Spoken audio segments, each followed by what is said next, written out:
Welcome in, everybody, to the first episode of the Pass Club. Today we got some great stuff where we're going to get into a weekend recap, getting to an exciting weekend of college football, an even better weekend of NFL.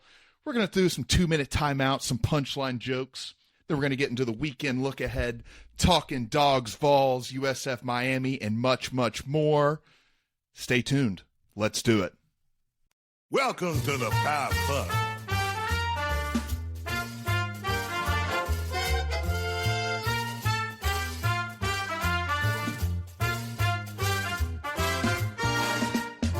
The Pass Club, the Pass Club, the Pass Club, the Pass Club.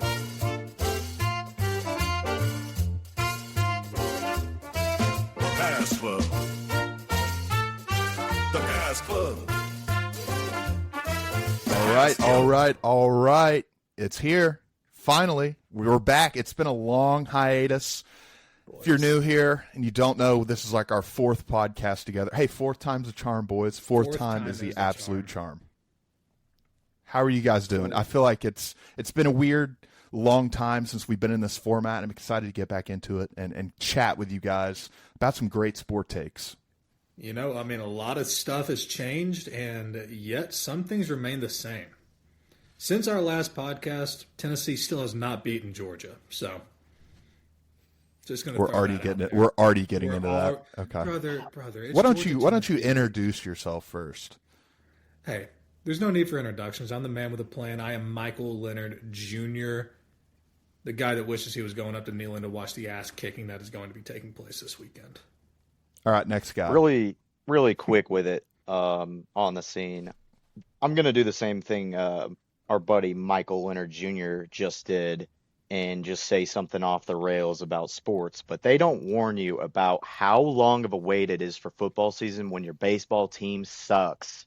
And for everyone in this podcast here that you're going to listen to, we're all Braves fans, and it's been a horrible year. But we made it. Like you said, Dylan, we made it. I'm the Pelican. You can call me Elkins, but I'm going to be here giving you some of the best takes you could hear on any podcast. But without further ado, Dylan, I'm so happy to be back. It has been a long time coming. Long overdue. I really thought we'd have a rendezvous. I think our last episode was posted back. And I listened to it today. We were talking about Coach Prime at Jackson State, and we're talking about I think it was Georgia Cincinnati too. That was the last show we did. So it's been a while. It was but a walk-off field goal. It was. I'm ready for a new chapter. Why don't we go ahead and get into it, gents? Why don't we just go ahead and do this thing? Let's talk about this wild weekend we had. First real weekend of football. I say that because it's the first real weekend of football when you got both college and NFL. It just hits a little different. You know, watching a college football game on Sunday was just a little too weird for me. It's cool. It's like, yeah, this is nice because we don't have anything else on, but it feels naughty, right? It feels wrong. It's one of those things. It's like your side chick taking the place of your main chick for a week when she's on vacation. You know what I'm talking about here? You know, NFL's on vacation. Okay. All right, I got you. NFL's on vacation, right? We're talking like a 6-month vacation. And then your side piece hits you up. Says, hey, let me come over. You go, well, my main piece is coming back in a week, right? But you let her come over anyways. That's what college football on a Sunday and a Monday night feels like. It's your side piece coming over a week before your main piece gets home. The only piece I know, brother, is 12-piece from Chick-fil-A. Elkins, how you feeling about week one being here? Real week one. It's been full of highs and lows already. If you want to talk week one college football, certainly some highs. And if you want to talk week one of the NFL, certainly some lows. I'm more excited for NFL this year, maybe. NIL has been deterring me just a hair, and if I want to watch players get paid, I ought to watch the ones that are really good. But fair. I want to have fun, so I'm going to watch all the games on Saturday. I'm going to watch all the games on Sunday, and I'm going to watch that last game on Monday night. And, you know, it's happening right now. But It is. aside the fact, it has been a true privilege to watch some of these games. We had a great one last night. But All-timer I last can night, would you say? I I think would it say is top one of the 5. best football games I've ever watched. It was Yeah, better it's good. than the Chiefs and the Rams 6 or 7 years ago. I think it was a better game than that. Yeah, I If would we're agree with talking that. all-time NFL, 100%. I would agree with that. We'll get to that here in a second. Why don't we dive into this college football weekend, man? It was absolutely insane.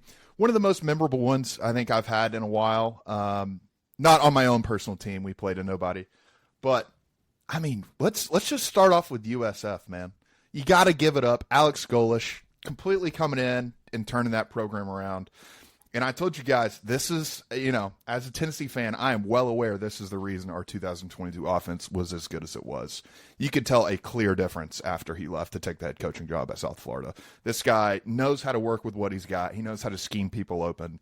And it showed. It showed. He walked into the swamp, which is still something not even, Tennessee hasn't won there since I was in Pampers, pretty much. He walked into the swamp and took him down. I mean, it's impressive. What do you guys think? Let's get into it. When you play enough NCAA college football games, going into the swamp with USF is really difficult to win on Heisman difficulty. And Yeah. he went in there and they played a dominant brand of football that hasn't just surprisingly showed up this year. They have been a strong squad for the past 3 seasons with Byron Brown at quarterback, and they're going to continue to be really good.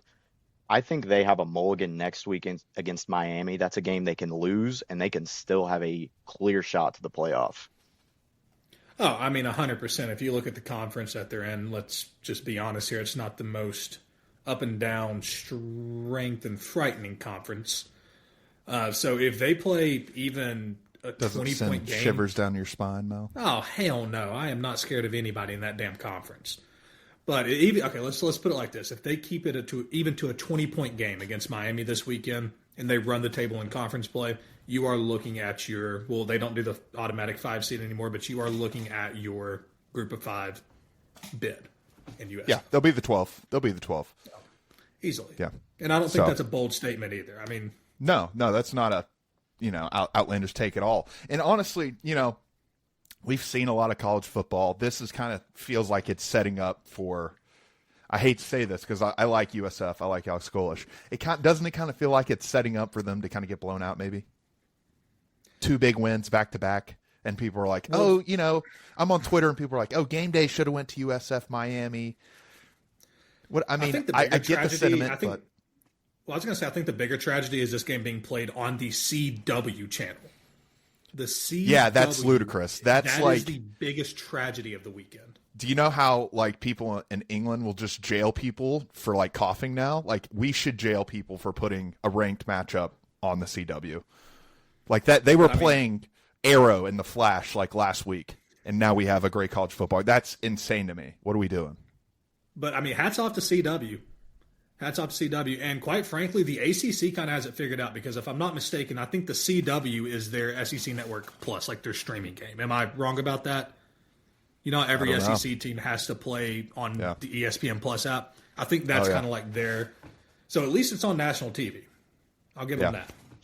Yeah, they've got their outlet. We've got ours. I'm going to backtrack a little bit. When you exchange enough text with Mal Leonard, it will make you want to jump on this podcast and talk. And last week is when we sort of hit a turning point. And for me, it was about South Florida Bulls. We had one side of the thing with Mal here who loved the Gators at home against South Florida, who beat a bad Boise State team. Rightfully And so. then me, knowing ball, had to jump on South Florida. I'm really excited for our segment coming up with the Dogs Good Boy of the Week. I am fired up for that because it's gonna be able. Gosh, I'm losing it here. It's gonna give us a stage here to display our ball knowledge. And It will. And I've completely forgot to mention that in the intro. Yeah, we're doing a segment called Good Boy. Who's a good boy? Essentially, we pick. They have to be more than a 6.5 point dog, and we take them, and however much they cover by, that's how many bones we get. So, for instance, if a team is, a dog of 10 points and they win by 14, you get 14 bones. Very simple, very exciting. Looking forward to it. But yeah, USF gets it done in the swamp. Really impressive. This squad is chippy. They just have something to them, man. There's no quit in them. They got in a few bad situations late in the game, and they still were able to. Now, as much as that, is that Florida shooting themselves in the foot or USF getting, making breaks on their own? But who knows? But they got through it. That's the thing. As a group of 5 team coming into the swamp of all places and getting it done, it's impressive. Now I want to flip over real quick to Mississippi State. This one was such a fun watch. And I got to say, I got to shout out one guy here. I got to shout out Brandon Walker. I was watching Brandon Walker's stream when he was watching it. Look, I complain about being a Tennessee fan. We don't get a lot of joy. I can't fathom being a Mississippi State fan. That's like third world poverty. Like if Tennessee is, I don't know. Mississippi's already a third world country. So. Close enough. But close enough. If Tennessee is the Panama of the world, Mississippi State's like that small country inside of another country somewhere. Like a city-state. Luxembourg. Like, that's what it is. Sure. But, hey, that was a fun game. Did you guys catch that one? I did catch a little bit of it. I was on the wrong end of that when I had Arizona State in that game as well. But the funniest video to come out of that game had to be from the Arizona State practice where they were just shaking cowbells in their players' faces. I don't know if anybody saw this video. They had one lady, like a very small lady, like just shaking cowbell lady. They just had a cowbell lady. I read a report that said they were practicing with loud cowbells. So in my head, I immediately go to the sound of 50,000 cowbells over 8 speakers across their practice facility. And that's what I'm imagining them practice to. And then I see this damn video. Now, first of all, that's why I bet them. Then I see this video only to see one little lady just shaking a cowbell in somebody's face, like a little annoying gnat. And that's what we get. That's on me for not doing my research. It's on me. I didn't do my research. Well, also, Kenny Dillingham, a few days before kickoff comes out and is like, there's nowhere here. Like, he's talking about the College Town of Mississippi. There's nothing here. There's no hotels, nothing. Is there anything worse you can do, specifically for an SEC team, than to insult their town? That is one thing people love. That your town could be a dump. Starkville might be a dump for all I know. I've never been there. I don't know. You don't say that, especially as an opposing team ranked coming into a place that is so hungry for a win, they would shoot you on the street for it. Oh yeah, I mean, and it goes. I think the Grambling. Anybody see the Grambling coach? This is a little bit off topic, but did anybody see the video of the Grambling coach before they went in and played Ohio State? No, I did not see it. Okay, we need to pull up this video if we can put this video up. But their coach is in a press conference and they're talking to him, asking him about this Ohio State game and really just waiting for some rat poison, waiting for some kind of rat poison. He goes up there and he basically says, and I quote, "They got a great band. We got a great band. It should be a really, really good band off." I did see this quote now that you mentioned it. Yes. But then he goes on to say, "We know what's about to happen."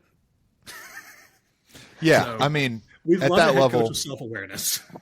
Yeah, at that level, especially when you're FCS playing up, that's tough. That's tough. So, yeah, but it was a lot of fun watching it. Blake Shapen slinging it. Go ahead, Pelkin. I really got to applaud the efforts from Mississippi State this weekend, but I didn't really finish my point on South Florida. This is my last footnote on this game here. Getting it in. We haven't prefaced this yet, but Roll Tide. I'm a Bama guy. Our guy Mal here, Georgia, and Dylan, Tennessee, and it's a miracle that we're all friends and we haven't tried to kill each other yet. But South Florida, nobody's thinking about Alabama losing week 1 except Bama fans now because everybody's looking at Florida like they gotta figure some stuff out. God knows. No, but at least many a times I've wanted to struggle. At least for the week. So at least for the week, it has taken the pressure off the Bama fans a little bit, and we could sleep at night a little bit. Well, scoring 70-plus points, too. I don't give a shit if it's against a UF or a FCS team. Scoring 70-plus points helps, too. Yeah, absolutely. They look dialed in. Did you guys see that clip of the Alabama player? Let's just kind of hop over to this. That Alabama player coming up in Kalen's ear and just like, I don't know what he said. I don't know if anyone knows what he said, but he definitely was like, I swear, if you pull up on these fools, dude, gas all 4 quarters. Don't pull up.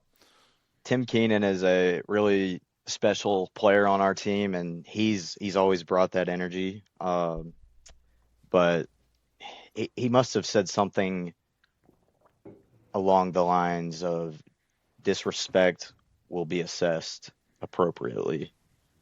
That's his go-to there, and that's nice. Florida State kind of flipped that one on its head a little bit, but that was week one. Starting. They got on that bus after the Florida, and they're like, okay, now, actually, just kidding. Starting now. Just so everyone's clear, we will not tolerate disrespect now. That's right. Well, I don't know. Getting clotheslined by the opposing team's kicker is pretty damn disrespectful. That was a 45-yard punt return. I don't understand how that was a bad play. Return. No, I'm just saying he got absolutely clotheslined by the kicker. He did. That's them's fighting actions right there. If you let was it at least a fat kicker? No. Oh, see, that's where it's like kind of fun. It's their fat kickers. Yeah. He was a little bit bigger side, but yeah, you want the Reggie Bullocks. Is that his name? Yeah. You want the Bullocks of the world going at these guys. Youngway Koo made a tackle on Sunday. Shout out to kickers that can tackle. I feel like we got to make a rule change in NCAA. You got to be at least 250 to kick. It's like Pee Wee football, where you had to be like under a certain weight to carry the ball. You got to be at least 250 to kick. We want to see, we want to see some Thanksgiving hams on these thighs when they line up for a field goal. At least 250 and under 6 foot. Yeah, right. Yeah. Have you ever seen like a tall kicker? Come on. No. So what's everyone's got a vision in their head when they think of a kicker or punter making a tackle? Like what one player comes to mind when you think about kickers that tackle? For me, it's I don't know Pat if there's McAfee. a specific. I feel like Pat McAfee's got his own highlight reel of hard hits. He does. Nobody quite does it like that anymore, you know? I don't know. Hey, shout out FCS kickers. They're chippy. Those are the ones that'll get you, man, because they ain't got nothing to lose. They're not going to be playing on Sundays. They're going to be working at H&R Block next year. They don't care. They're coming to lay your ass out. Nothing wrong with that. Hey, H&R Block's a fantastic company, I assume, right? So nothing wrong with that. Anyways, hey, how about this? Let's get into our week 1 winners here. I have 3, but I can narrow it down real quick. Week 1 winner for me personally is Oregon. Oregon won the weekend for me. Not saying they're the top, but of the one, I do like Oregon, how they look, man. 69-3. They're beating Gundy like an FCS team.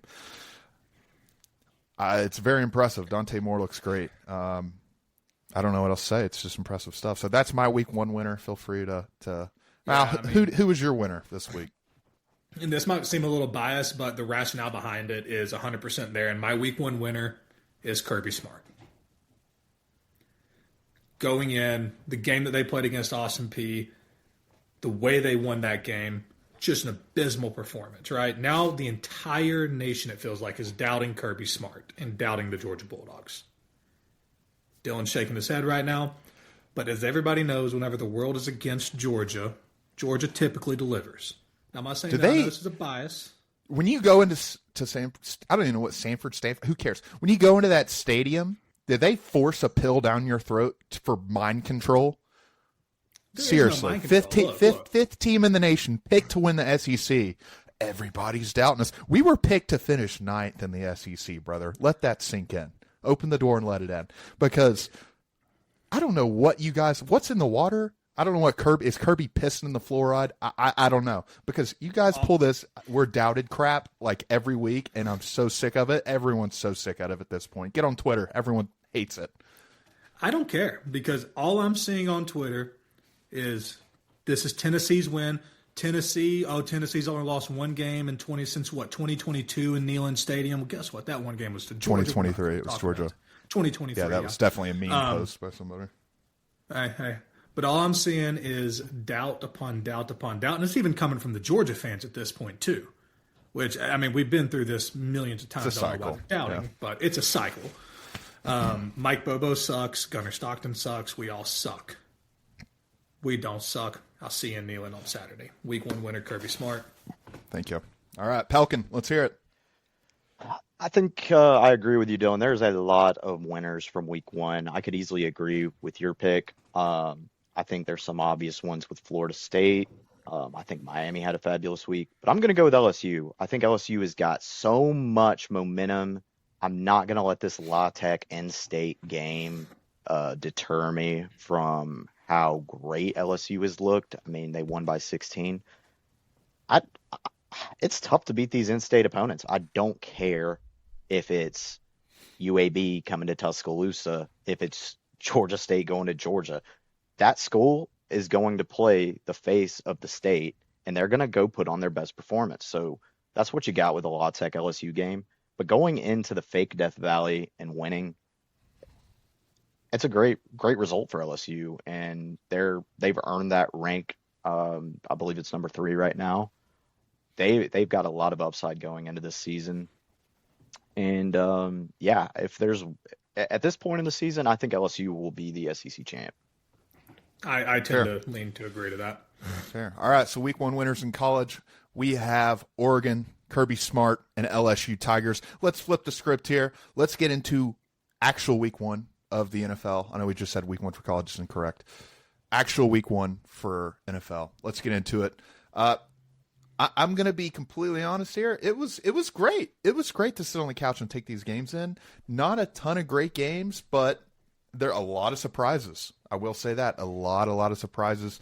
We can kind of get into that. I'll start with one off the top of my head. I know me and Elkins got on the wrong side of a bet on this one. Hey, Indiana Jones is here, boys, and he's real. Danny Dimes looks incredible. Danny.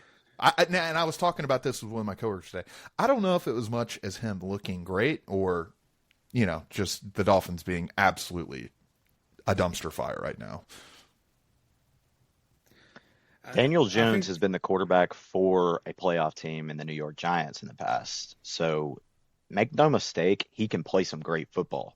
And he displayed that in week 1 at home in the Jim Irsay game, if you will. Rest in peace. But we just totally did not see that coming. We missed that. He died a few months ago. We did. And it just, this, I'm not trying to be rude here. It just completely, I saw it and I was like, that sucks. That sucks. But I just completely forgot, and then I turn on the game, and I'm these people are walking around in these shirts that say "Do it for the boss," and it's Jim Irsay in a cowboy hat. And I remember I shot a text off to Elkins. I said, "We're doomed, brother. We're doomed." I completely forgot this is a Jim Irsay game. Do you remember? I think it was right after he died. The Pacers were playing, and they had a great win. Like it absolutely. I think it might have been playoffs. I remember that. Great win. It could have been. It could have been the conference finals or the NBA finals, but they worked out at all playoffs, and they must have been like an 8-point, 9-point underdog, and they took care of business pretty easy. Yeah, we should have seen it coming. So that's on us. To finish the note on that game, as much credit as I want to give to Jonathan Taylor, Pittman might be back, Daniel Jones playing well, this Dolphin team is not going to have a good season. It is not looking good. The Colts are not the best. No. Defensively, you should be able to move the ball a little bit against the Colts with weapons like Devon Achane, Tyreek Hill, Jalen Waddle. And if you think Tua is the guy, you should be moving the ball against the Colts. And that was not existent until garbage time. That game said a lot more about the Dolphins' future than it did the Colts. And I mean, how much of that are we actually going to put on Mike McDaniel? It was probably not enough. That's what I'm saying. I mean, his personality, his almost egotistical personality, kind of makes you forget that he's not the greatest head coach sometimes. His one-liners, he gives us some of the greatest moments in the NFL. Is he the funniest NFL head coach? Without a doubt, 100%. I would say yes. Would y'all agree with that? Funniest? Funniest. There's a few. I love Mike Tomlin. I think he's hilarious. Mike Tomlin's got some great moments. Andy Reid. He's great in the commercials. He is great. Give me some of them tendies, dog. Give me some. Yeah, but I mean that's scripted. I mean, you're a man of film. You're a man of film. Scripted funny is different from one-liner funny. He pulls it off. I mean, you never seen that man. I just want a beer and a cheeseburger. He's like the Sam Pittman of the NFL. I just want a beer and a cheeseburger. It's Super Bowl. He's just like, I'm not worried about that. Give me Danish. I'm gonna need your help here, Mal, on this Georgia player, or I guess it was a Georgia Tech player in this interview or some sort of video. I guess it might have been Jordan Davis or Jalen Carter, one of the two, some dominant force on that O-line or D-line a couple of years back. But they were playing Georgia Tech, and they weren't really trash talking. They were just straight up telling the other team, like, y'all are so unprepared. It was Jalen Carter, I think. He said, y'all are just so unprepared. Yeah, I feel like that's Georgia Tech quarterback was talking about that. I remember that. That video is from two years ago, I think. Maybe it's still one of the all-time videos. That I think about that video regularly whenever I watch games that are blowouts. I just can envision the Colts edge rushers talking to the Dolphins tackles like, "Hey, y'all are not ready to play today. Like, what's wrong with you? Did y'all even go to training camp?" That's what I was thinking watching. Tua is not going to make it. Tua is not going to make it, boys. His career is over. Let's go ahead and drop the gavel a little bit early. Let's get this decision out of the way. We got a cake break here in 10 minutes. Tua's career's over. It's done. It's hard for me to sit here and think that he'll ever get better. It seems like there's no improvement since he's gotten to the league. It's just to be fair, his brain is scrambled eggs right now. So, I mean, to be fair, he probably should have retired after the hit last year. Yeah, I bet the Colts said that game was over easy. That was funny. Give me the. Thank you. You got it. Let me pull it up. Yeah, give it to me. Oh, let's redo that one. There we go. But if we're talking about preparedness, how about we go to two offenses that were prepared in the Steelers and the Jets offenses? Let's get into it. What a win for Aaron Rodgers to come back. Did you guys see his post-game presser? Did you guys watch that? I caught a couple clips of it. Well, he pretty much said there was a lot of people in that Jets organization that did not think he could still play. So he said it was just nice to come in there and just drop it on their head pretty much. And he was walking off the field. He was pulling this, listening. Hey, I tell you what, this is an Aaron Rodgers that we haven't seen in a minute. He kind of went through, when he was with the Jets, he kind of went through his let's ingest every medical high in our body we can get. Let's go lock ourselves in a cave. Steelers have toughened this guy up, it seems like. This is a different Aaron Rodgers, man. We haven't seen this guy since Green Bay back in his prime time. He's letting it rip on these fools. And, it's very exciting to watch. I mean, it is really exciting to watch. But, I mean, looking at that Jets offense on the flip side, I mean, Justin Fields, shout out to Justin Fields. He looked immaculate. He looked incredible. And so how much of this is wrong place, wrong time for the Jets and for Aaron Rodgers whenever they've married? I just think that was a disaster waiting to happen. Yeah. And divorce is never a fun thing, but sometimes it needs to be amicable. And sometimes whenever you do separate, great things happen, and great things did happen. We got an incredible game out of that. So, yep. Certainly. That one was definitely one of the most fun. I won't say the most fun because I think everyone knows what the most fun game was, but out of those two games that I'm referencing, the Ravens-Bills game, the Steelers-Jets game, my big takeaway is 41-year-olds. Aaron Rodgers, Matt Prater, they are the winners from week one.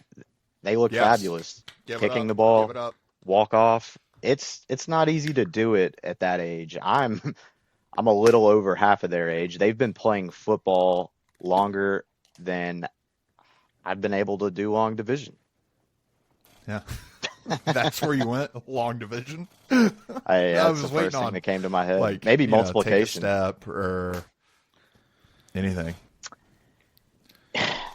Yeah, it's not only 41 that. I mean, if we're going to reference, I was going to say if we're referencing the field goal, the fact that it wasn't necessarily a fire drill field goal, but I mean, to run him out there like that. That was so pretty cool. Yeah. Yeah, that's what I'm saying. I mean, Did y'all see him rip the smelling salts?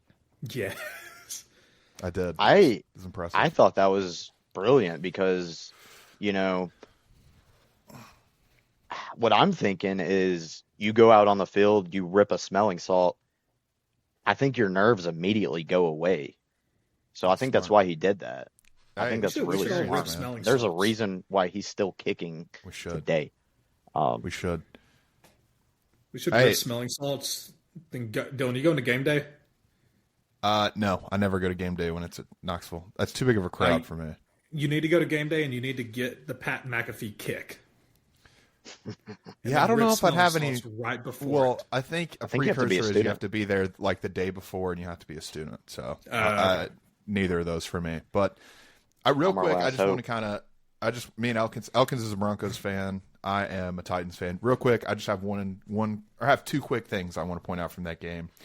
Cam Ward looks poised as all hell.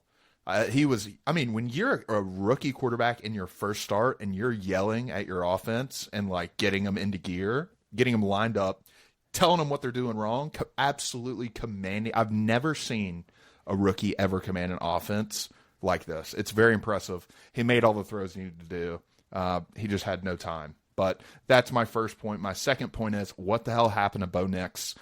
I don't know if he played too much Madden in the offseason or if he was on TikTok too much, but dear God, let me tell you, that guy was playing like he was waiting on somebody to make a TikTok edit of him.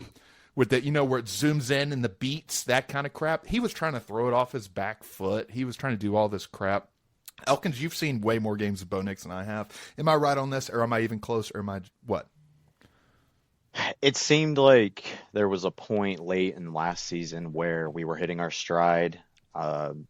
We played the Bengals on a Saturday in week 16 or 17, and it was a great game between Joe Burrow was incredible last year, and Bo Nix was playing out of his mind at that point in the season. So I know he can play well, but what I saw from him in week 1 made me think he had never made a start before because Cam Ward played better than him. If Cam Ward played for the Broncos on Sunday, I think we would have won that game by 28 points. Yeah, I wholeheartedly that might be a little agree. Bit of a stretch, but Broncos, I'd give you at least 17. I'd give you at least 17. Cam Ward looked great, man. Maybe really, 3 scores. 3 scores is the number. How about that first drive, the first little Mahomes shoulder slip? That was so sick. That was so sick. I thought we were in trouble. I could give my 2 points on the game, but I'll just give my personal assessment of my team, the Denver Broncos. C- is generous for this offense. I'll give them a C-. And special teams really wasn't great either. The way I look at football games, you've got to win 2 out of 3 elements, special teams, offense, and defense. And I feel like Denver only won on defense because the assessment for our defense was an A or an A+. We gave up 12 points, all field goals. Cam Ward put the ball on his receiver's hands or the DB's hands every single time. Not the DB's hands as in it was a bad throw. It was a pass breakup. These corners on Denver are just something different. Unreal. If PS2 keeps up the form, the Chiefs dynasty is going to be long gone here in 2 seasons. With the Chargers' young talent and the Broncos' young talent, they won't be able to keep up. Agreed. In that Chargers game, I'll give a shout out to my boy, the Pelican over here. After that Thursday night football game, I think Elkins and I both had the underdog in that game. Is that correct, Elkins? The underdog Thursday Cowboys? Yes. Or the underdog Friday Chargers? You and I both had the Cowboys, I believe, correct? Yeah, I didn't take the Cowboys, but I knew the Cowboys were going to play a great game. Anyways, I say all that to say, after that game, Elkins said the underdog will win one of these 2 games. Vegas will make Always sure happens. of it. And I'll be damned. I said, all right, I'm riding the Chargers, and Chiefs looked like warmed over crap Friday. They look bad. They look real bad. Really and bad. I don't, and it feels like I've fallen into this trap at least 3 out of the past 4 years. maybe they just always start slow, but every year I'm like, I turn on their first 1 or 2 games, I'm like, they don't have it anymore, and then something happens, and they make something out of nothing. So I'm going to hold off to at least like week 5 or 6 before I start making any conclusions, because these boys have been known to be sneaky. They are very sneaky, and, Travis Kelce could have some other things on his mind right now. We don't have to get into it. But Travis Kelce could definitely have some other things preoccupying his mind with, if he's going to take her last name or not. Travis Swift sounds kind of sick. I really think he needs to shake it off and focus on football. But There we go. give me it. I would make a pun, but I don't know any songs. That's one of the 4 or 5 I know. Wow. I don't know any. Real anti-hero, Dylan. Well, Keep going. To reiterate, to go back on what you were saying, Mal, that Thursday and Friday game, I knew an underdog was going to win. I'm here to give some of the best advice. I told you I give great takes. We don't have a doubleheader this Monday as we're recording this episode, but next Monday, Buccaneers at the Texans, Chargers at the Raiders. I don't know which one of these underdogs will win the game outright, but one of them will win the game outright. So Raiders didn't look half bad, but we can kind of get into that. Did we have any more overreactions? I know I definitely had one more for week 1 of the NFL season. I don't think I have any in me besides that. I have one, and that my overreaction is fire Raheem Morris, which I don't even think that's really an overreaction. The motherfucker has not been able to manage a clock for his entire career as a head coach, his short-lived career as a head coach, but haven't been able to manage a clock. Some of the decisions he makes are just very boneheaded, like, challenging the Drake London catch. Did everybody watch that game Sunday? I was tuned in. Yeah, that was a little odd. Challenging the Drake London catch. He might have caught it, he might not, but there was never an angle that was going to show that he caught that ball. You lost a timeout that really could have proved useful there towards the end of the game. The defense was atrocious. And then Younghoe Koo. Elkins, let's just talk about it. You just want to go and get it off your chest, buddy? I'm good. I've given him some grace here. He's been kicking for a few years. He's going to make big kicks. He's going to miss big kicks. But, if you miss more big kicks than you're making big kicks, I'm saying kicks a lot right now. But you can kick bricks. Yeah, Kick rocks. exactly right. Speaking of kicks, the Lions brought 2 field goals to Lambeau Field and then a garbage time touchdown. For the record, I was just about to say that, yeah. For the record, the touchdown they did score was off the charts. Might have been the best catch. Him and D-Hop are my candidates for the best catch from week 1. D-Hop's catch was fire, but Isaac Tesla, the rookie, getting his first touchdown in week 1, that was a great catch as well. But I want to give an overreaction here. And I think overreaction is the perfect way to go about what I'm about to say about the Lions season. But they're not going to be in the playoffs this year. No, that is my overreaction. Look, they lost their offensive coordinator, is that right? And defensive coordinator. Yeah. I mean, look, boys. When you have zero momentum throughout a game, pretty much, that's a red flag. That's a real, and you have the weapons they do, that's a real big red flag. I mean, there was not 2 minutes where I thought, this team is a little bit in control of what's going on right now. Just nothing going their way. Jahmyr Gibbs could not find a gap. They gave him the ball as much as they could. I mean, he just had nowhere to go. They bottled him up. It's it might be, it's early, but it might be time to hit the panic button a little bit when you start seeing signs like that. Well, Micah Parsons played out of his mind. The third down pass rush from Micah Parsons was a difference in that game. I know it's easy to say that, it's easy to point that out, but yeah, I mean, even that first time he came in, I mean, it was very, very plain to see that Goff was back there and he panicked. I mean, when you have Micah Parsons coming in your face, No, all right, there we go. I got a laugh out of it. Pause. No, but in all seriousness, when you have Michael Parsons coming in your face, it is a terrifying thing, and Jared Goff did not handle it well at all. Yeah, I certainly agree. That's worth noting. And, Jameer would have been trending on Twitter if, PPR wasn't a big thing in fantasy football. He had 10 catches, which is 10 points in fantasy. I tend to think PPR is really stupid sometimes for cases like that because he was neutralized. He didn't do anything in that game. He caught the football sometimes because that's the only way they can run offense. It's why Devon Achane's a great option in fantasy, even though the Dolphins looked like trash as well. That's the last bit I'll say for the Lions, but they've got some work to do. Yeah. All right. Kind of underwhelming week one of the NFLs. A little bit, but hey, it was just nice to sit and enjoy it, man. It's, rain on the patio. It's still nice. It still works for me. I still like the sound of it. It doesn't bother me. I'll tell you what I am excited for is this next segment we got coming up right here. 2-minute timeout. This is this segment here has been a long dream of mine, and we'll see how it does. But the general gist is, prior to this podcast, we have each written one joke for each other. So, for example, I've written a joke for Elkins. Elkins has written a joke for Mao. Mao has written a joke for me.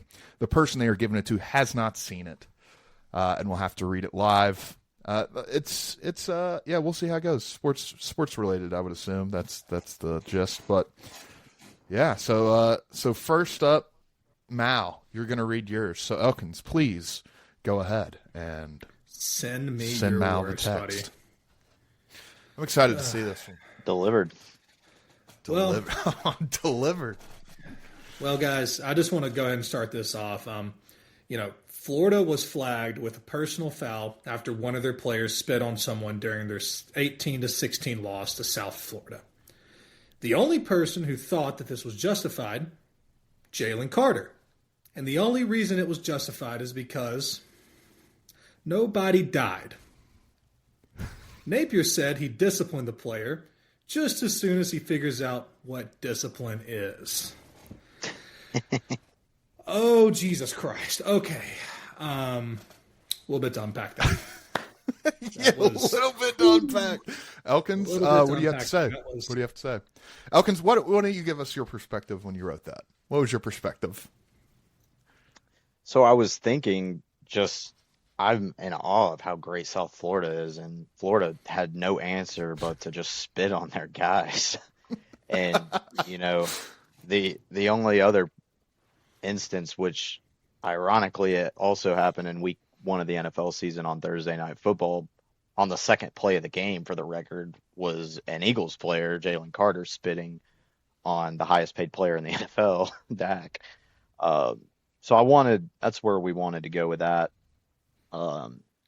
Maybe we should all just start spitting on people. Well, maybe that should be a thing. I mean, I am always a fan of spitting on that thing. Think it's just a lovely way to start the day. Spitting on that thing. Mal disrespects himself every day. But yeah, I think Jalen Carter completely didn't think it was that bad of a spit. No one was injured or killed. If we are on the subject, okay, it did look like Dak Prescott might have mouthed some things to Jalen Carter that might have provoked the spitting. I'm not going to go into conspiracy theories here. I'm not even going to say what Dak Prescott might have mouthed.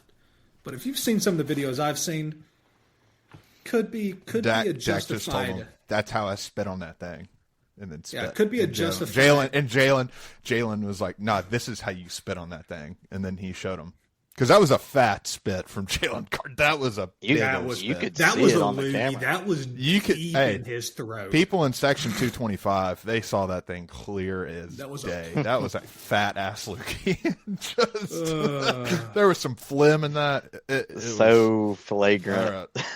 All right. It is my turn. Here we go. I just received the text. Here we go. Now on to the WNBA. Paige Beckers had an absolutely historic season, averaging over 19 points per game. and 5+ boards per game on top. If she can continue this production, she should be a lock for Rookie of the Year. I bet you thought I was going to slip a joke up there, didn't you? Nope. The only thing I'm slipping up there is the green dildo that got thrown at her future Rookie of the Year. Whoa, Dylan, what you do in your marital bed, that's all up to you, man. That's all up to you. We don't need to know about that. We don't need to know about we don't need to know about what goes on in that bed. Has that happened again recently, or have they kind of cracked down on that? It happened in the I feel NFL. like They've been searching bags. Yeah, but what if somebody has it in the prison pocket? There is only one way to sneak a dildo into a WNBA game now, and that is either prison putting pocket. it all the way down your throat or in the prison pocket. Prison pocket, man. Which, by the sounds of it, Dylan shaking has a my little bit of head. experience with the prison pocket, so he might be able to. No, get out of here with that. Get out of here with that. SMH my head. Yeah, now what? Walk us through your head writing that joke. I saw on Twitter that Paige Beckers had an amazing game and that she was going to be the Rookie of the Year. Green dildo immediately popped into my head because, she was, if I'm not mistaken, she was the first player that kind of had the green dildo thrown at her. And what better way to write a joke than to write a joke about your homie putting a dildo up his ass? No, that was supposed to be about me doing that? I did not get that from that. Elkins, did you get that from that? I did not get that You from read that. the joke. Negative Yeah, here for me. I don't think it played that way at all. No, you read the joke. Well, you read the joke. Let me reread it. I bet you thought I was going to slip a joke up there, didn't you? Nope. The only thing I'm slipping up there. Well, you're reading as if I wrote it. You're supposed to be reading it as if it's your joke. No, I'm reading. I said I didn't say you. Yeah. All right. That's All what I'm right. saying, yeah. All right. Well.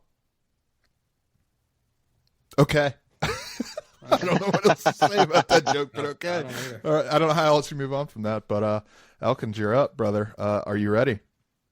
Let's do it. All right. On Saturday, Oregon dominated Oklahoma State 69-3. Fans are now calling Oklahoma State head coach Mike Gundy a terrorist. And they're probably right for it. We haven't seen an Oklahoma bomb this bad since 1995.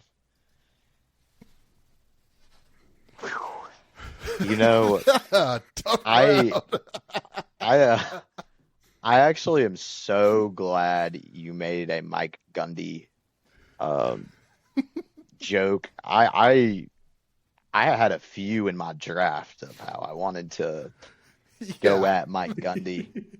And you know what? While we're here, I might just go ahead and run a joke for us again. Like, why not? Real I think quick Niles was kind of an airball.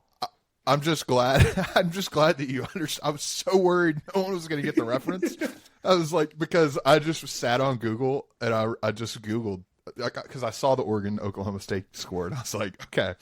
I went on Google and I was like, what is some horrendous shit that has happened in Oklahoma? I was like, that's got to be on par with it. So I was like, all right, that's the route I went. Yeah, for our listeners, I'm gonna go ahead and bless y'all with a 2-for-1 on Oklahoma State slander. And Dylan, you care if I go ahead and roll another joke out for you? Roll it, brother. Oh, I'm reading it. Okay, I'll read it. I got it pulled up Yeah. here. Go. Oklahoma State got blown out so badly this weekend, Mike Gundy's headset filed for a restraining order. Gundy says he's the right man for the job, just as soon as someone reminds him what decade of football is played in. Spoiler, it's not 2007, and the mullet is not intimidating to anyone anymore. I kind of butchered that one a little bit, but the restraining order idea is that his haircut's pretty heinous, and his headset probably doesn't like sitting on that nappy head ass hair. If you have to explain a joke, it's probably not the best. We kind of had to explain all three of our jokes there. Well, we'll get better. We'll get better. Yeah, maybe I this think, was just swinging a miss. What was the worst one? Let's go ahead and vote for the worst one.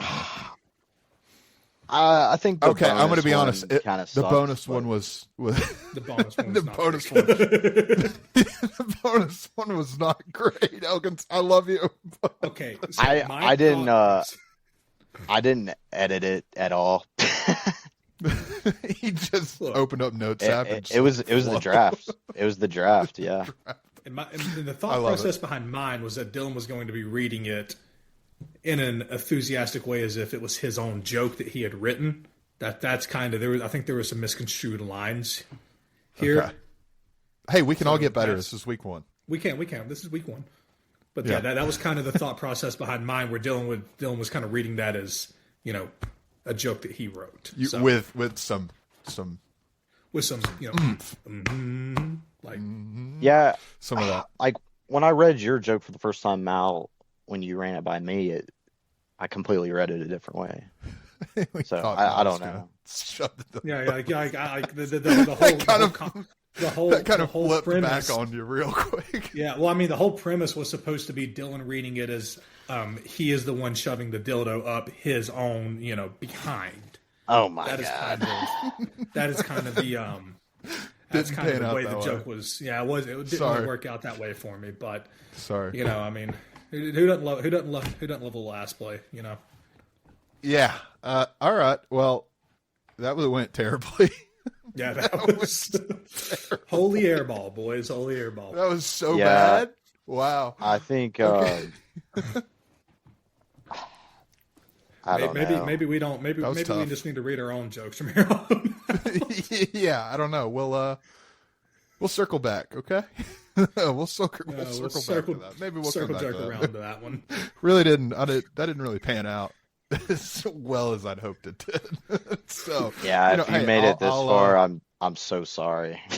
Yeah, yeah. I'll you know what? I'll take that one on the chin. That was my idea. Yeah. All right. Let's just not do that. Let's move on. Okay. So let's go ahead and give our. You know what? I was gonna look ahead to the weekend first, and then do Good Boy. Why don't we do Good Boy first? I feel like that'll save us some slippage, because once we start talking about upcoming weekend, I feel like that'll kind of give it away. So why don't we just go ahead and get into who's a good boy? Just a reminder for everybody: you have to be a 6.5 point dog or more, and however much that team covers by, that's how many bones you get in your stash. End of the year. The loser will have to do a punishment. I know we talked about punishments. Did you guys come up with any? What do we think that the loser should have to do? The punishments is a strange situation here, because we don't want to make it too extreme. I had a good one. I think. I think the loser should have to spend the entire day of the Super Bowl in a cage, like a dog cage. That might be a little too extreme there. No. Oh my gosh, that's brutal. That is. You have to watch the entire game. Somebody, can somebody bring you like wings and like a dog bowl? No, yeah. You can drink beer in the cage. You can, look out of the thingy in the cage, the water thingy. Don't misconstrue that. Yeah, you can do everything in a cage, but you have to stay in the cage, and unless you're going to number 1 or number 2, we don't have pee-pee pads. So, what if I'm going to the Super Bowl? Do I have to bring my cage inside of the Super Bowl? Yeah, I don't know if that'll work. I think you have to dress as a furry. Well, if you are attending the game. Rent a furry suit and walk around. That's pretty good. At the Super Bowl, people would be like, can you imagine what a rented furry suit would smell like? Don't take a black light to that thing. Don't take a black light to that thing. What quarterback is it that's a furry? I saw that somebody's a furry, right? TCU's quarterback. I think it was is it real? I think it was fake news. I don't think it was real. I think it was fake. The fake CNN news agenda got to us, but... Well, hey, it was a funny joke, even if it was fake. It was a very funny joke. All right, well, let's go ahead and get it. We'll come back with more punishments next week, but let's go ahead and get into who's a good boy. Who wants to start us off? Yeah, I mean, this is the easiest pick of the week for me. All right, go ahead, Mal. You're taking Tennessee Volunteers, I assume. Clemson is not that good of a football team. Georgia Tech, looks like they're going to be a little bit better. They're still a 9.5 point home dog to Clemson. Give me the Yellow Jackets.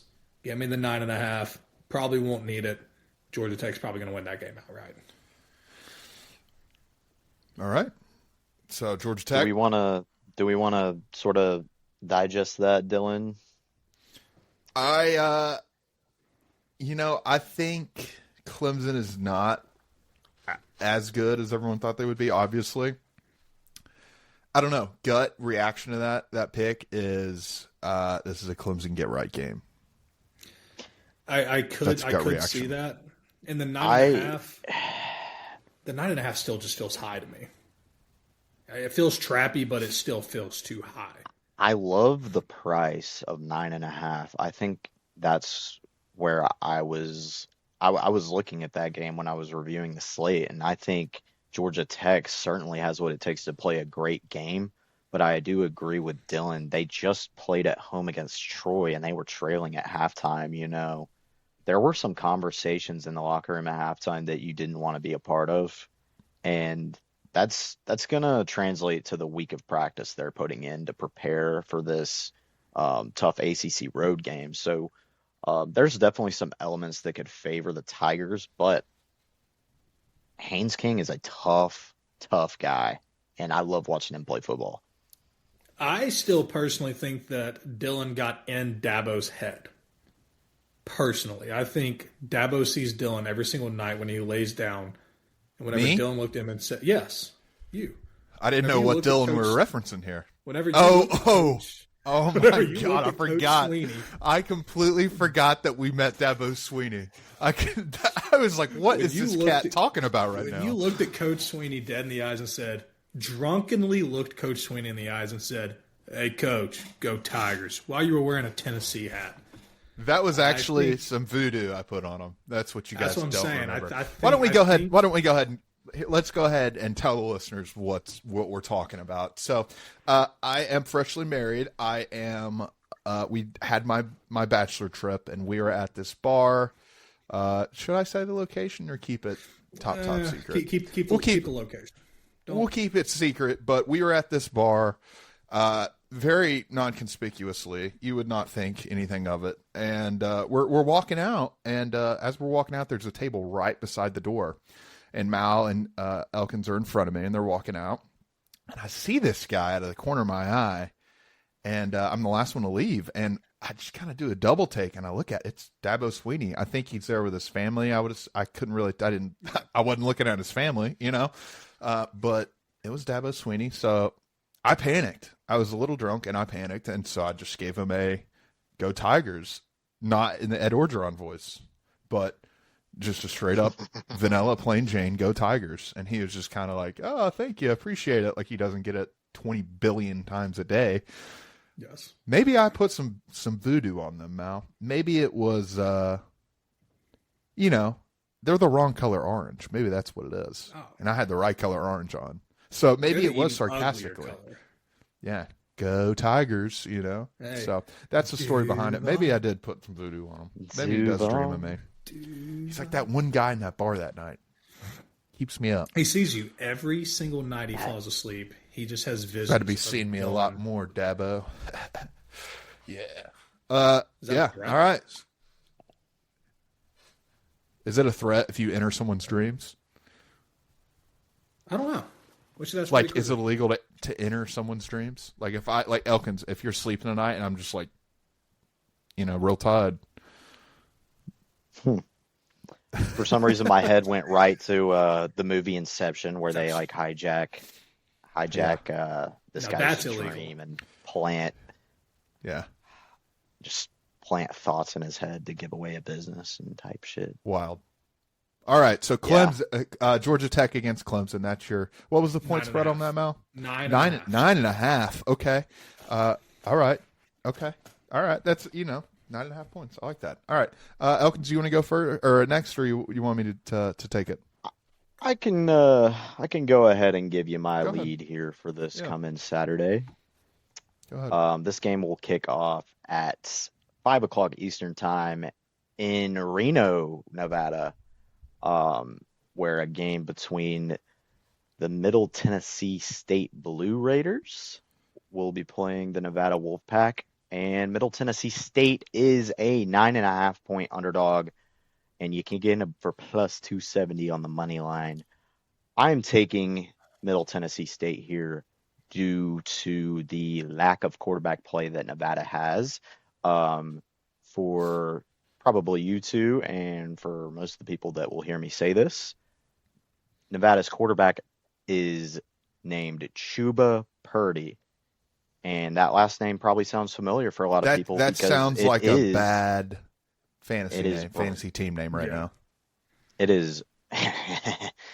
Chuba Hubbard and Brock Purdy. Yeah, that is Brock Purdy's little brother. He is the starting quarterback for Nevada, and this is his third college team. So lots of question marks for him to figure out how he wants to be remembered, I guess. But I think Middle Tennessee State's got enough talent to go in and get this win in Reno. Dylan? Quick question. What the hell happened there? Brock to Chuba. Brock to Chuba. That's quite a flip in terms of naming convention, right? Yeah, I don't know where the parents were thinking there. You know, Brock is a very normal name, and then Chuba. You would expect like a Steve or like a Brad or something, you know. Chuba's like Purdy. Left field. One-tail Purdy. Yeah, Chuba seems a little out of left field. That's definitely that is definitely a bad fantasy football team right now. Chuba Purdy. Somebody out there, and they're definitely 0-1 this week. They definitely lost. If you're 0-1, raise your hand. I went 3-0. I won all my leagues. I'm cooking right now. So yeah, if his name is any indicator of how he's played this year, he hasn't thrown a passing touchdown and he has 3 interceptions. He's gonna have to throw for a couple to cover 9.5 for sure. So go take that 9.5, please. I like that. That's a good pick. MTSU right down the road from me. Shout out the Blue Raiders. That's where Vandy's old coach is, correct? Yeah, Derek Mason. Derek Mason. Yeah, Derek Mason. Yeah, he's there. When I was, I see the blue. I see the bill. You remember Mal? You remember the billboards that are everywhere? Yeah. He is. He seems like a nice guy. I hope he does well. So, yeah. All right, Middleton. So you said they were 9.5. Is that right? So both of you guys are at 9.5. 9.5. Them only being plus 270 money line at 9.5. Is that computing to you? That's a little strange to me. Seems like they should be more plus money. What is Georgia Tech at plus money, Mal? Let's see. I can tell you real quick. I'd say it'd be like a 340, right? That's usually what it ends up being, maybe more. If I had to guess, just because the nature of like Clemson being a ranked team, that Georgia Tech will be closer to 3-1. Yeah. Georgia Tech is a +2. Plus 250 for Georgia Tech. Interesting. Okay. All right. Well, there you have it. So you guys are 2 9.5-point dogs. I went a little bit more conservatively. This might be a layup, but it is 6.5 points as of Monday night right now, at 9:30 at night. I have Texas A&M plus 6.5 versus Notre Dame. Let me tell you something. I watched Notre Dame play. I don't see it. Notre Dame, to me, is one of those teams where name carries you way farther than anything you do on the field. I mean, yes, they made the playoff last year, but I don't know. There's something not clicking for me when I turn them on the TV, and it hasn't been there the past few years for me. And I think there's a drop-off. Yeah, they have Jeremiah Love. He's a fantastic running back. Absolutely fantastic running back. But he's about to play an SEC defensive line. They see running backs like that. They're a dime a dozen SEC. Pretty close to it. He's good, but, I'm not buying in the hype. I like Texas A&M here. Marcel Reed's an absolute playmaker. he's electric. Notre Dame's defense, I think, has fallen off a little bit from last year. So give me Texas A&M 6.5. I think things are going to start turning around for Texas A&M. They have the money. I think they have the coach, and Mike Elko. I think he's a good coach. Yeah, I don't know. I think it's just time. So I'll take Texas A&M 6.5. I like him outright, but I definitely think they should cover 6.5. If not, I do like that pick. Texas A&M, they're going to play in 4 or 5 environments that are going to be brutal, 10 times harder than that. And yeah, certainly more Sorry difficult. to the people of Notre Dame, but I ain't buying the touchdown. Jesus is a hard place to play. NIU came in there and beat you. And when you had a playoff team, that's tough. Tennessee, we had Georgia State come in and beat us. Yeah, we had Georgia State come in and beat us, but we were also won like 2 games that year, so a little bit different. But I will give a little bit of props to Notre Dame. I think they started gaining some confidence down the stretch of that Miami game. CJ Carr was making plays, but he's going to have to win this game for Notre Dame. It's Jeremiah Love is going to get neutralized. CJ Carr is going to have to use his arm, and this Texas A&M defense, I think, will make enough plays. If they get a turnover, it's going to start turning really hard in A&M's favor. It just seems like it's a big jump. Sorry, go ahead, Mal. Yeah, I was just going to say the only way Notre Dame wins this game or even stays close in this game is if they do get the run game going. If they get Jeremiah Smith they're going to have to open running lanes, and it is possible that they don't have a bad offensive line. They do have a good offensive line. And this could be a little bit of a look-ahead spot. Probably not as much because Florida's dog shit. Florida goes into A&M next week, correct? Next week. I'd have to look. I'm not familiar. I believe they go. I just think it's a big Elkins. What you're saying with CJ Carr, that seems like a tall order for a guy to take on that workload as a first-year starter. It's tough, and I just don't see it. I don't see it happening. That's a tall order. And I'll stick with Texas A&M 6.5. I'll tell you exactly what A&M's game plan is. I mean, I'm the defensive mind here, and Mal and Dylan are much more offensive minded guys. They could tell me stuff about the O-line that I've never heard in my life before. Like I probably didn't know what a pulling guard was until I was like 15. But the sign of manhood. But this Texas A&M defense, they are practicing for one thing and one thing only, and that is to make CJ Carr win this game. Jeremiah Love is not going to win this game for Notre Dame. It's got to be CJ Carr, and that is a tall task, like you were saying. So I do like your pick a lot. I think Notre Dame has a huge advantage in that they had a bye here in week 2. So that's the only thing they've really got going for them. Yeah. Anything else on this segment, boys? Are you ready to start looking ahead here to this weekend, man? I'm pumped. I'm very, very excited. I will be boots in the ground in Knoxville. Let's just go ahead and get it. This is what we're all here for. Let's be real. Get into it. I'm here for Dogs Falls. I'll be boots on the ground. I'll be up in the rafters, but damn, did I save some money. I bought them early last week, and prices have doubled since I bought them. So me and Timmy, my father, will be there. Very excited. Yeah, let's just go ahead and get into it. I mean, how do you want to attack this thing, Mal? I feel like you kind of already said your piece with Kirby Smart. I don't want to rehash that because I've heard it 20 million times already. I mean, I'm going to rehash it in a different way. Why do you think prices have doubled? Why do you think the prices? Why do you think the get-in price for this game have? Because Tennessee college game day is a factor. College game day is a factor. Yeah. I personally think this is set up, outside looking in, this is set up to be, this is the most winnable it's been in the past, I'll say, really 7 years. This is, if we compare them the week before, going into all of them, to me, this is setting up for us to be the most winnable. Now, will we win? I don't know. This is also the first SEC game, or the first time that we have played to where it is the first SEC game for both of us. Yeah, it's weird. They flipped us. So we usually play Florida in this spot, and they flipped the games. Florida is now our second to last game or something like that, and we have Georgia week 3.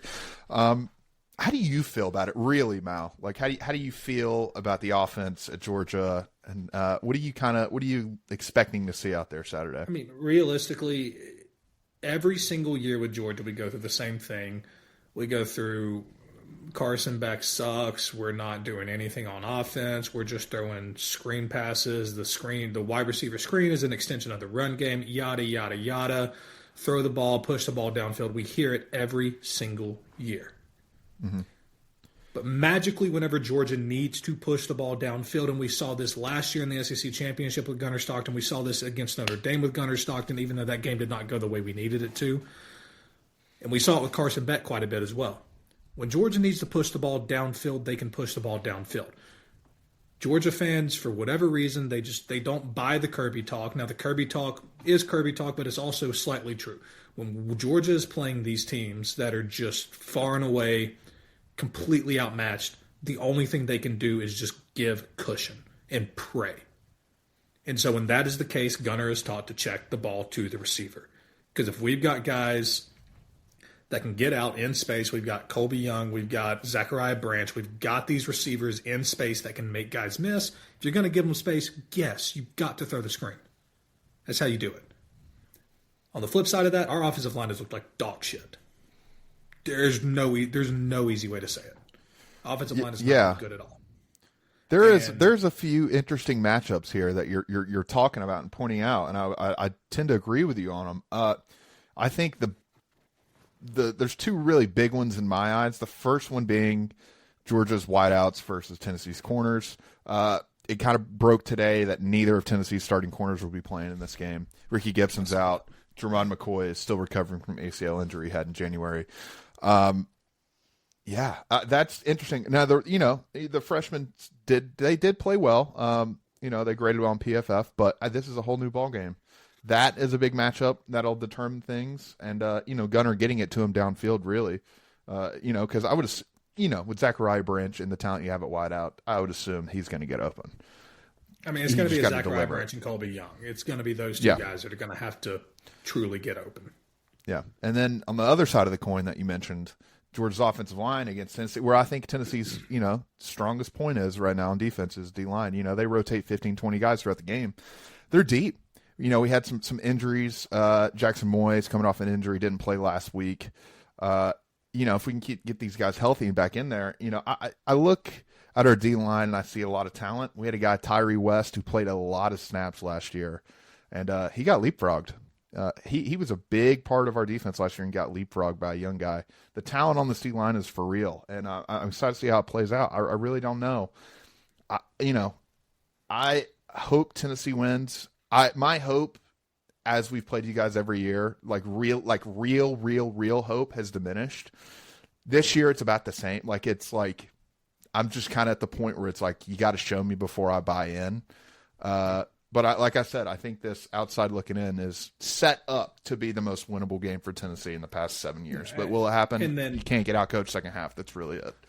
And, I mean, if you look at the games, I mean, I think the winning margin the past 4 or 5 years has been, 27 Big. Points or something like that. That's not going to be this weekend. In my opinion, every single one of those years, I've looked at Dylan, I've said Georgia's going to win this game by 17 points, and a lot of the times they win by 17 points. Mm-hmm. This year, I'm looking at you saying, if you're going to take an under this weekend, I think you take the Georgia-Tennessee under. What's that total at? I actually hadn't even looked at that. I haven't looked much on it. All I know is that I do have Georgia at the minus 4.5 for $150, so hopefully that plays well for me. All right, well. Hey, we'll see how it plays out, buddy. I'll be boots on the ground.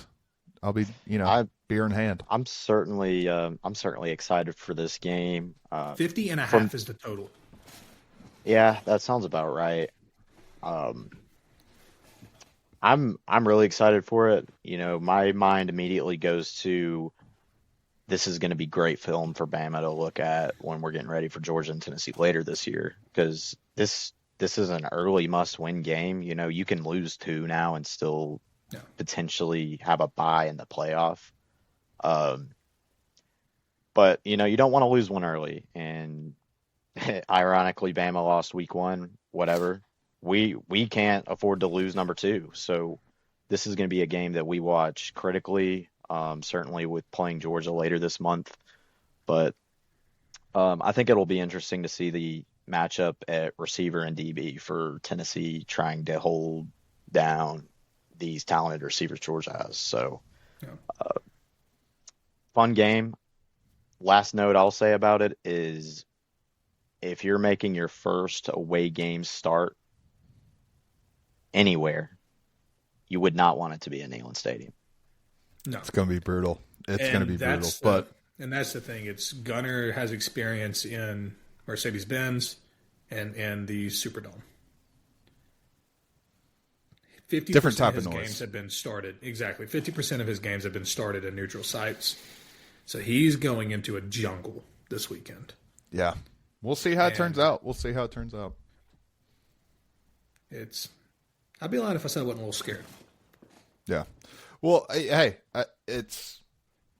I think there's two outcomes for this, Mal.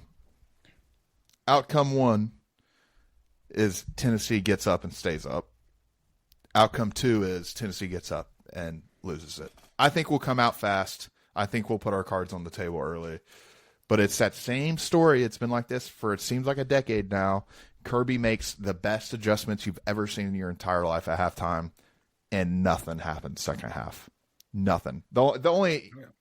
Yeah, so we'll see. But enough of that. We can only talk. We can sit here. I could talk about this game for 14 hours. I could talk about it till I leave to go. I could, from now until Friday, Saturday, I could sit here and talk about it. But we'll give the people something else. I know we kind of talked about USF Miami. We don't have to rehash it. Like I said, I think USF is in a spot to kind of get beat handedly. But cancel CW Network.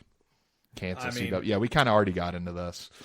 And if I can go, I do have another winner right now. Carson Beck is winning. Carson Beck is winning. Yep. He lost his girlfriend. He lost his Lambo, but damn it, he did not lose his ability to throw a football. And that's what you need if you're going to be a college football quarterback. Hey, it's been a rough year, he said. Been a rough year, he said. His Lambo got broken into. So he acted like Georgia kept him in a fucking dog cage and didn't allow him to eat but like twice a day, and we fed him scraps. Essentially our punishment for... Yeah, basically. that might be our punishment for Good Boy. Yeah, I think that. That might be our punishment. Well, I will segue to what was an SEC West game to just for our look ahead here to the weekend. I'm loving this Arkansas Ole Miss game. I think it's going to be a fun game, a close game. I've not seen anything from Ole Miss's quarterback play to make me think they're going to win this game easily. On the flip side, Arkansas is preparing their ass off week in, week out. Every single game is a potential opportunity to fire Sam Pittman. So they're fighting for that. It is. I love Pittman. I root for him every single day I can. But I think this could be a really good game, and Ole Miss is gonna have to bring it. I'll throw the hand up. It is our fault that he is still at Arkansas. We gave him like a year extension pretty much when he beat Tennessee at home. But looking back on it, Nico just sucks. So. Oh, dude, Nico at UCLA has been one of the I stay up every Saturday. Like, the hate watch has made me biggest hate watch. So happy. Like, I don't know. Yeah. We don't have to get into it because that's a whole nother thing. But hey, I was going to say, let's talk about the second leg of the home and home between Alabama and Wisconsin. Yeah, let's get into it. I want to hear Elkins. Elkins, break down the game. How you feeling? How do you see this thing going? Well, if football was played with three quarterbacks on the offense, I would certainly think Alabama has the best team in the country by far. We had a multi-passing touchdown game last week. Granted, it's ULM, but Ty Simpson went 17 for 17. I don't care at what level you're playing football. 17 for 17 is something that's notable. And I think he certainly woke up a little bit and realized that he's going to have to buckle it up and play some Alabama standard football. And Wisconsin will be the first mini test. I would call it a mini test because they're an average Big Ten team, and if you're a top dog in the SEC, you're shrugging these games off easy. And we took care of business at Camp Randall a year ago, did the jump around, had a little bit of fun up there, and I certainly think we'll do more of the same this week. I'd like to see us run for 200 plus. I think that's something that's probably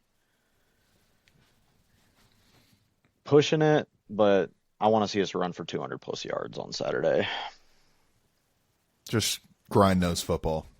Yeah, let's spit on Kalen DeBoer. Get him fired up. Everybody just spit on everyone in the stands. If you're going to Bryant Denny Stadium this Saturday, when Kalen DeBoer's walking, when he's walking through that tunnel, just give him a good old hawk. Just spit on the guy. That'll get him fired up. Just imagine this though, like instead of every school's got their thing like roll tide on the kickoff, but just change it. Everyone just spits as far as they can. That would be so gross. 100,000 people just spraying. I don't know why. It would just look like mist. It would look like mist, I would assume. Like when you said everyone spits on DeBoer, immediately my brain was like, okay, every single person in the stadium just spitting on kickoff. Just might as well. The upper deck. You would not want to be sitting in like the third row behind the people bench. Underneath the upper deck are like, this is why we paid $13,000 for these tickets, so we don't get spit on our head. Yeah. Dude, or they just do like a communal bucket, like as soon as gates open, when you're coming in, just everybody spits in a bucket, and then at the end they just put it in one big. They just make the world's biggest loogie, and that's the coach's Gatorade bath. We're really breaking the mold here, folks. Yeah. You're not going to hear this. Everybody bet green for the Gatorade color. You're not going to hear this anywhere else. So, do we want to jump into NFL, or do you want any other closing notes on this weekend ahead of college football? Closing notes this weekend ahead of college football. Don't be surprised if Billy Napier and the Florida Gators walk into Death Valley and just win for no reason whatsoever. I love to give the Mountain West love any chance I can. So shout out, UNLV last week beating UCLA. UCLA is playing another Mountain West team this weekend that's probably pretty trash. But New Mexico Lobos, yeah, yeah, Lobos. If Nico doesn't get a win here, he better get into streaming or something.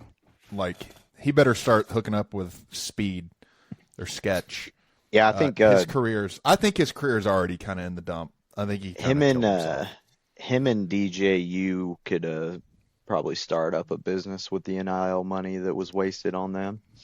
Spend time as Amazon drivers. Yeah. And then one last game I actually did kind of want to talk to the boys about is Vanderbilt, South Carolina. No. I have nothing to say about that game. You guys can talk. I'll say this. It's not about the game. It's about the teams. Diego Pavia, tired of him. South Carolina, I don't give them the time of day. They're a bunch of cheaters. Lenore Sellers is so overrated.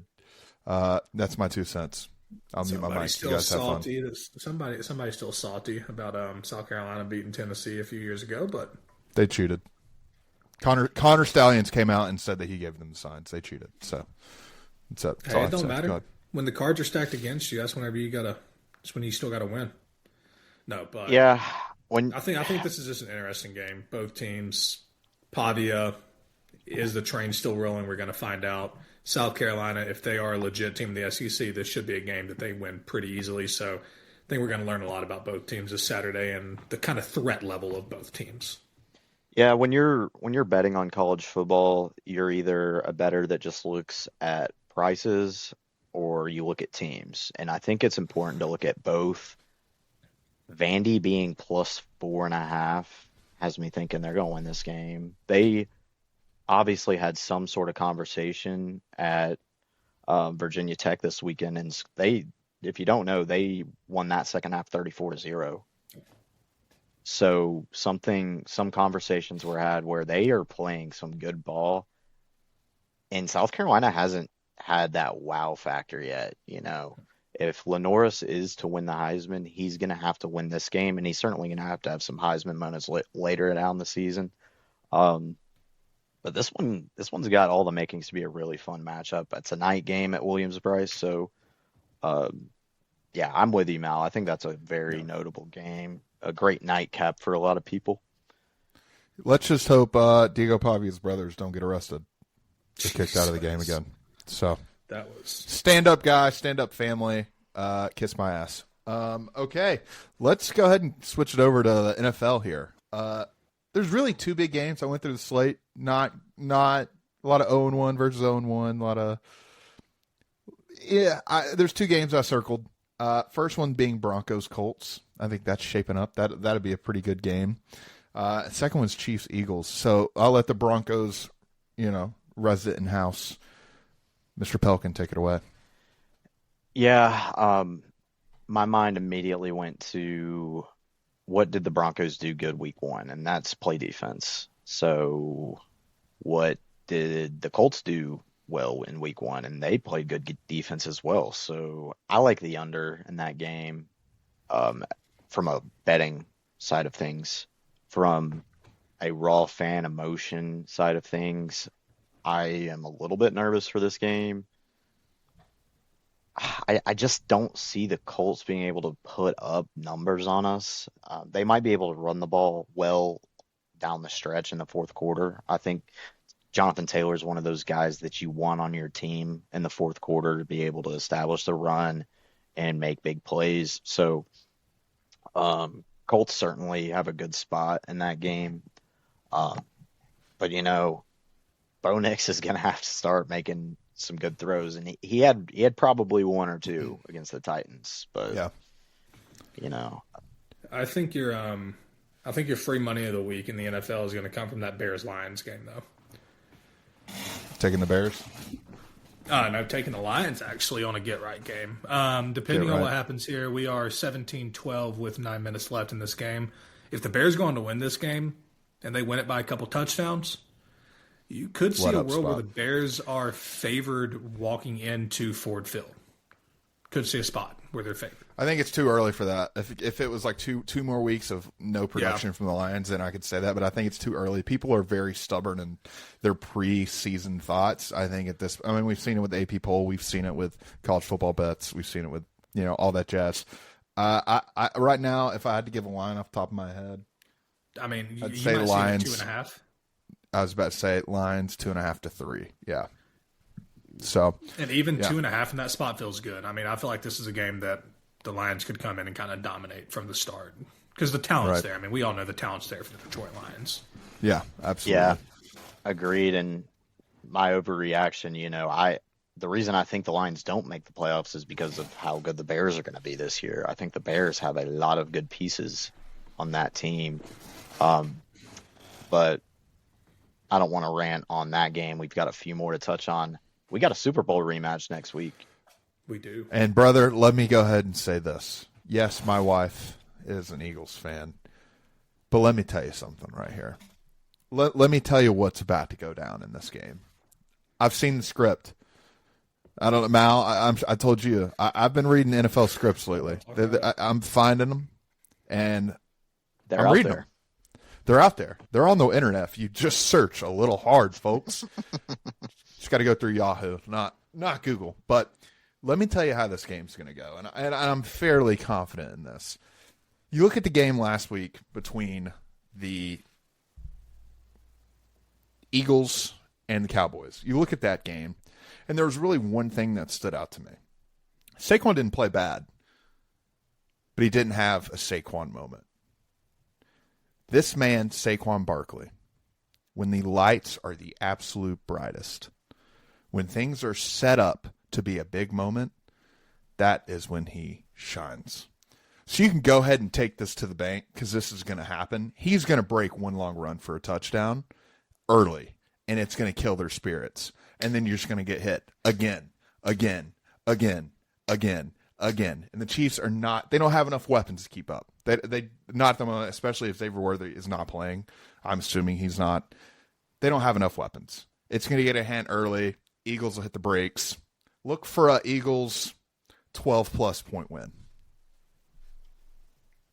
That's one of the ways I see this game going. I'm really hoping I don't own Xavier Worthy in fantasy, but if he is active for this game, I like the Chiefs to win by a field goal or lose by a field goal.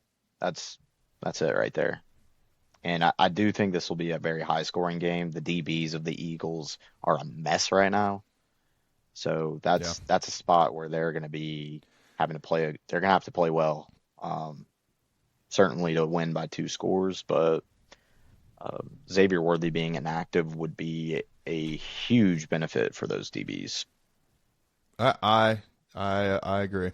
I agree. Mal, do you have anything to say about this game? That game.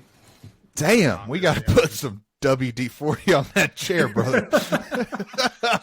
That thing, you just sat up. That sounded like my right knee joint. You're squeaking, brother. It's like a PetSmart. Listen to that thing. Damn right, baby. If your chair don't squeak. I bet your housemates are thinking you're having a really fun time right now. Oh, dude, I'm having a blast. Yeah, I am having a blast. Yeah, we gotta grease that thing up for next week, Mel. I'll get you. I'll go to the Home Depot and get me a WD-40. Get me a little. Actually, that's I might have a loud some ass downstairs. chair. That is a loud ass chair, brother. He was sitting back and he goes, "No." He was like, "Let me tell you, dude, lean up again. Let's hear it. Lean up again." You ain't sneaking up. Oh, I ain't sneaking up on nobody. You ain't sneaking up on a damn soul. No, if your chair ain't squeaking, you ain't eating, baby. Put it on a shirt.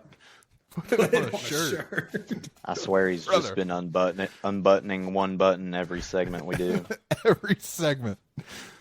It started at his clavicle and just worked down slowly. Come on. Do you guys want to wrap this thing up? Do you guys want to do the Bitchy Derby? Let's do the Bitchy Derby. Any other remaining points in the NFL? Any other quick points we want to get off our chest? I think Cam Ward's got his first opportunity to put the world on notice this weekend. I love Michael that. Penis, Sunday Night Football. Look out. There you go. There you go. All right, so let me introduce this next segment, last segment of the night. This is going to be a staple here on the show. This is how we're going to end the show. We call it the Bitchy Derby.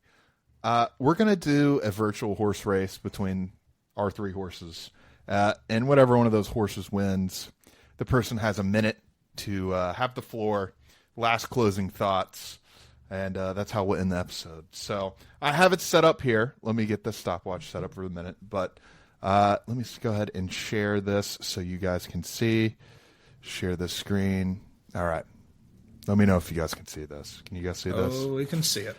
Oh, yeah, there's music. I'll turn it down. It's very annoying. 30-second race. At the top, we got Elkins' horse. Then we got Mal, and then me, of course. All right, boys. How we feeling?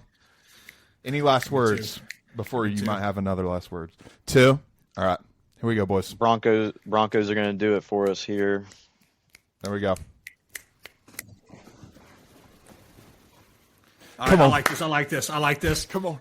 You don't want to be Elkins right now. You do not want to be Elkins right now. No, it's too early. You do not it's want to too be early. Elkins right now. I got something to say. Nah, Dylan's making a charge. Dylan's making a charge. I got something to say. Dylan's going to make a charge, but then he's going to fall off. This is exactly where I want to be, baby. Come on. 8 seconds. Get up. No, this ain't where I want to be. Actually, this is exactly where I want to be. 3 seconds. Fade away. This is exactly where I want to be. All right.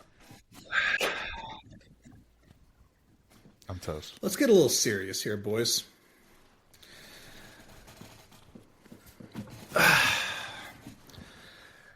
As everybody knows, the University of Georgia is getting ready to pull in a Neyland Stadium, and they're going to play the Tennessee Volunteers.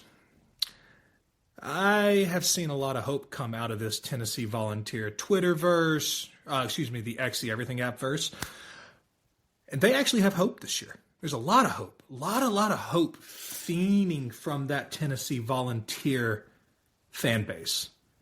But there's one thing that they're missing, and that's the fact that Josh Heupel, Bobby Hill, is Kirby Smart's bitch. He has never beat Kirby Smart. It's never been close. And I know everything I said earlier. Oh, I'm a little scared. As for the podcast, this is Mal talking right here to you. Georgia's going to go in there. They're going to get up early. Tennessee spirits are going to be broken. They're going to realize it is all over again. Here we go again. The train keeps on rolling. Give me Kirby Smart. Give me the Dogs by 28. All right, everybody. Thank you so much for tuning in to the first episode of the Pass Club.